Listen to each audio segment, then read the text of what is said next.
皆さん、また来てくださってありがとうございます。こちらはマンハッタンニューヨーク、日曜日の午後です。ということで、皆様、桃の節句はいかがお過ごしでしょうか。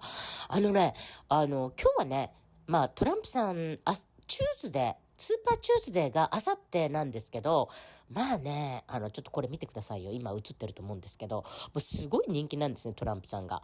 だからもうね、どう考えてもね、トランプさんが圧勝というか、もうニッキー・ヘイリー勝てるわけないですから、それを考えると次に話題になるのは副大統領。ということでね、前回私、トルシーギャバートさんいいんですよね。でも共和党じゃないからって思ってたんですけど、やっぱり今名前が上がっているので、皆様にトルシー・ギャバードさんのこの美しき姿をお見せしたいと思います。もともとね、2016年の時もトランプさんはちょっと話をしてたりしたんですって、トルシー・ギャバードさんと。で、もう、スティーブ・バノンがもう大絶賛、彼女の政治手腕をもうすごく高く買ってて、大ファンだみたいな感じで言ってるそうなんですね。だから、結構いいんじゃないかなと思って、今ね、またね、トランプさんのね、名前を投票用紙から今度イリノイで消すっていうことがあって、どうせね、最高裁でまた却下されると思うんですよ。でも、またね、こうやってブルーステートで、どんどんいろんなところでこういうことが起こってて、起こるたびにもう人気はもううなぎ登りっていうか、もう支持率上がるばかりっていう感じで、これについてもギャバードさんがコメントされてます。ということで、どうぞ。Democratic presidential candidate Tulsi Gabbard is here. So they're in a little bit of a jam, Tulsi. How does this play out?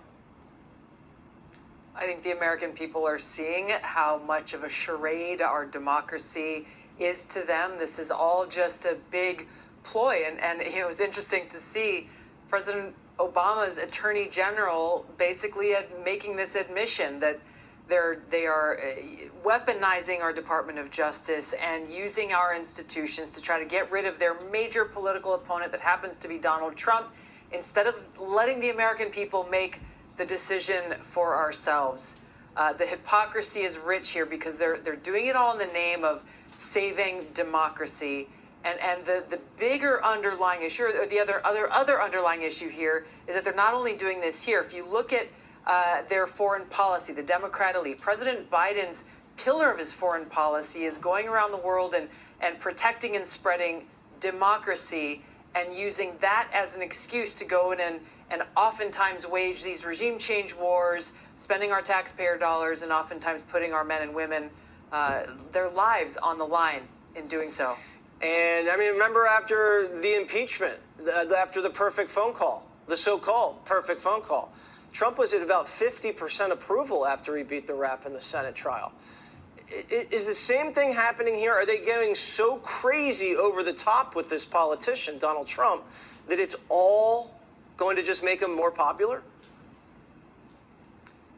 I think, Jesse, you don't have to ask me what I think. When you look at the polling numbers and how they continue to increase, the more that they throw these trumped up charges against President Trump, the American people aren't stupid, and that's one of the biggest mistakes that these Democrat elite are making, is that they are insulting our intelligence. They do think that we are so stupid as to not see exactly what they are doing in an increasingly overt way. You know, they've been trying to rig the system for a long time. I saw it when I ran for president in 2020, but they are doing this in broad daylight, putting out tweets admitting as much and thinking that we're not going to see. It's the same problem with what we're seeing at the border.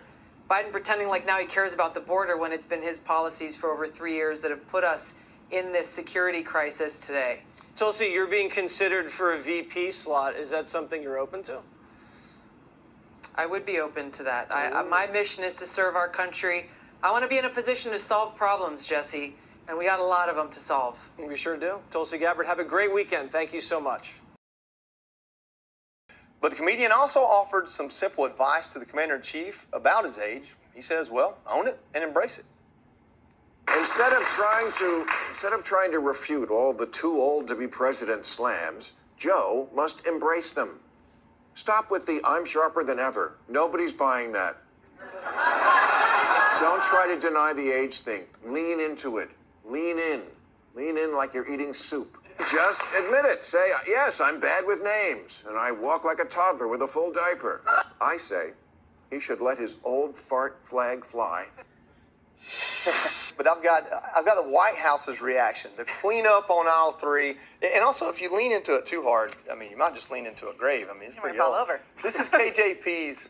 This is what she has to say on this cognitive test. The president doesn't need a cognitive test. That is not my assessment. That is not my assessment. That is the assessment of the president's doctor. That is also the assessment of the neurologist. He passes a cognitive test every day, as he moves from one topic to another topic, understanding the granular level of these topics. You saw him talk about fighting crime today. Tomorrow he's going to go to the border. Well, this is a transparency issue. So Karine Jean-Pierre repeatedly gets asked questions about his cognitive ability, and she keeps saying, well, I'm not a doctor. But then the follow-up question is, well, can you make the White House physician available for direct questioning about the president's cognitive health and his physical? And the answer is always no. They've done this repeatedly. And there have been even more questions after the special counsel report came out saying, essentially, they didn't charge him with handling classified information illegally as a private citizen because he had a poor memory and couldn't remember things like when his son died or basic facts, and that he just has a bad memory. They're still trying to say that the doctor doesn't need to be made available. And I love this line of, he passes a cognitive test every day. And I wonder if it's like left shoe, right shoe, and they consider that the test. I'm not really sure. My grandfather has got about 10 years on Joe Biden, okay? And if he was walking around, like walking aimlessly all over, talking to dead people, I'd be like, Papa, we're going to the hospital, okay? I think if I were in front of that doctor, I would ask that doctor this question. I would say, my neighbor reminds me a lot of Joe Biden. Should I have him over to watch my children? Does that sound like a good idea? No, I don't have kids, but like, she doesn't need to know that. Nobody needs to know that. I hate the way they act like we don't know, yes, he moves from topics, but that's not a good thing. Like, he'll just be standing there, all of a sudden he's like, I have cancer from oil on the windshield. And like, he's supposed to be talking about something else. The oil cancer thing, like. Well, that was beautiful, actually. That was never fun. Scott's never going to get over the oil windshield. I'm never getting over the oil cancer because everybody just moved on. They're like, yes, the president said he's been deeply affected by cancer. That is not what he said. He said he had oil cancer. Well, Charlie, I mean, that's kind of the thing is there's never been a more stark contrast between President Trump and President Biden than probably this week at the border. President Biden had to hold kind of the arm of a Border Patrol agent and be led. I mean, it was very visible. Trump is waving across the fence at his fans on the other side.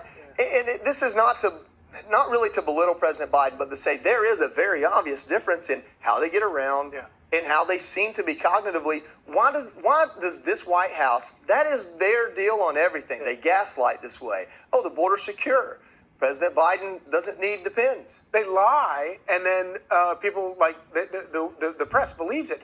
It's so amazing that it took her report to come out and say that he's a doddering old man who can't answer basic questions, can't remember, can't think clearly, in order to convince the White House press corps what the entire country already knew, which is the guy's lost his marbles.